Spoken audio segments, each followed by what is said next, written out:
అడుగడుగునా హౌస్ అరెస్ట్లే. జిహెచ్ఎంసీలో మీటింగ్లు పెడతామనన్నా పర్మిషన్ ఇవ్వరు, లేకపోతే జనతా రైడ్లు చేస్తామనన్నా పర్మిషన్లు ఇవ్వరు, నిరుద్యోగుల పక్షాన పోరాడదామంటే హౌస్ అరెస్టులు. ఏమిటండి ఇది? ప్రతిపక్షాలను బతకరిస్తున్నారా? ఎవరైనా ప్రజల పక్షాన నిలబడి పోరాడదామంటే వాళ్ళని హౌస్ అరెస్టులు. మన బండి సంజయ్ గారు కూడా కోర్టుకు వెళ్ళి తెచ్చుకోవాల్సి వచ్చింది. మరి ఇలా అయితే ప్రతిపక్షాలు ఎలా బతకాలి? ఎలా ప్రజల పక్షాన నిలబడాలి? అసలు మా బాధ్యత ఏమిటి? ప్రజల పక్షాన నిలబడి కొట్లాడటమే మా బాధ్యత అయినప్పుడు, అది మమ్మల్ని చేయనినప్పుడు ఇది ప్రజాస్వామ్యం ఎలా అవుతుంది? ఇది తాలిబాన్ కాదా? ఇది ఆఫ్ఘనిస్తాన్ కాదా? మీరు తాలిబాన్లు కాదా? అందుకే ప్రతిపక్షాలన్నీ కలిసి రావాలి అంటున్నది. అందుకే మనం ఒక్కొక్కరముగా పోరాటం చేస్తే మనల్ని హౌస్ అరెస్టులు చేస్తున్నారు, పర్మిషన్లు ఇవ్వటం లేదు. అందుకే కలిసి కట్టుగా ఒక్క తాటి మీదికి వచ్చి పోరాటం చేయగలిగితే మన బిడ్డలకు, తెలంగాణ యువతకు, నిరుద్యోగులకు మనం న్యాయం చేసిన వాళ్ళం అవుతాం. ఒక్కటిగా పోరాటం చేస్తే దేనికైనా పర్మిషన్లు వస్తాయి. ప్రగతి భవన్లోకి మార్చు చేయడానికైనా పర్మిషన్లు వస్తాయి. ప్రగతి భవన్ ముందు కూర్చొని ధర్నా చేయడానికైనా పర్మిషన్లు వస్తాయి. సిబిఐ ఎంక్వైరీ కూడా వస్తుంది.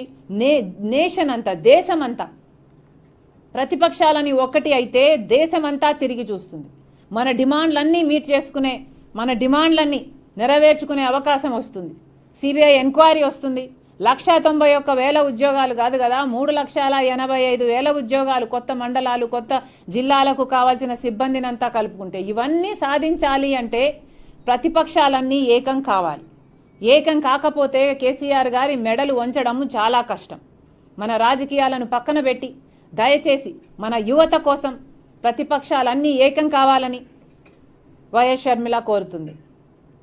ఏపాక్, ఆల్ పార్టీ యాక్షన్ కమిటీ ఎందుకు ఫామ్ కాకూడదు?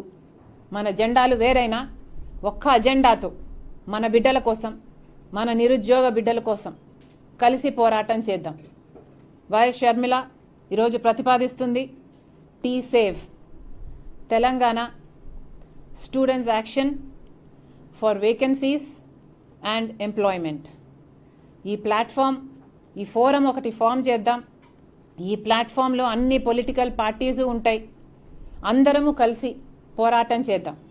Tea save, Telangana students action for vacancies and employment. వేకెన్సీస్లు, ఎంప్లాయ్మెంట్లు ఎంత ముఖ్యమో స్టూడెంట్స్, మన యువత అంత ముఖ్యం. స్టూడెంట్స్ అని ఎందుకు అంటున్నాము అంటే వాళ్ళకు ఫీజు రీయింబర్స్మెంట్ అయినా, వాళ్ళకు ఫీజులైనా, ఏదైనా కూడా మనము యువత పక్షాన నిలబడాల్సిన అవసరం ఉంది. దయచేసి ఈ టీ సేవ్లో అన్ని ప్రతిపక్షాలు పాల్గొనాలని మనస్ఫూర్తిగా ఆహ్వానిస్తున్నాం. ఈ టీ సేవ్ అనే ఈ ఫోరం అందరిది అయి ఉంటుంది. అన్ని ప్రతిపక్షాలకు సమాన హక్కు ఉంటుంది. ఇదేదో నేను కన్వీన్ చేస్తున్నాను, నేను ప్రపోజ్ చేస్తున్నాను కాబట్టి నేనే దీనికి నాయకురాలుగా ఉంటాను అని నేను అంటలేను.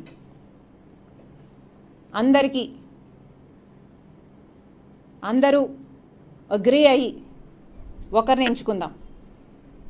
నన్ను అడిగితే కోదండరామ్ గారు ఉన్నా నాకేం అభ్యంతరం లేదు.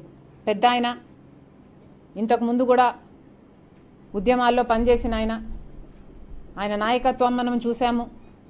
దయచేసి ఆయనైనా పెట్టుకుందాము. లేదు అంటే నాన్ పొలిటికల్గా ఉండాలి అంటే ఎవరినైనా బయట అసలు పొలిటికల్ పార్టీకి సంబంధం లేని వ్యక్తిని ఒక నాయకునిగా పెట్టుకుందామన్నా కూడా నాకు ఓకే. లేదు అసలు ఎవరు వద్దు, అందరూ ఈక్వల్గా ఉండాలి అని ఒక షో ఆఫ్ హ్యాండ్స్ కింద ఓటింగ్ జరిగి ప్రతి నిర్ణయము తీసుకుందామన్నా సరే. కానీ దయచేసి ఈ ఫోరం ఒకటి ఫామ్ చేద్దాం. మన బిడ్డల కోసం, మన యువత కోసం మనం నిలబడాల్సిన అవసరం ఉంది. మన రాజకీయ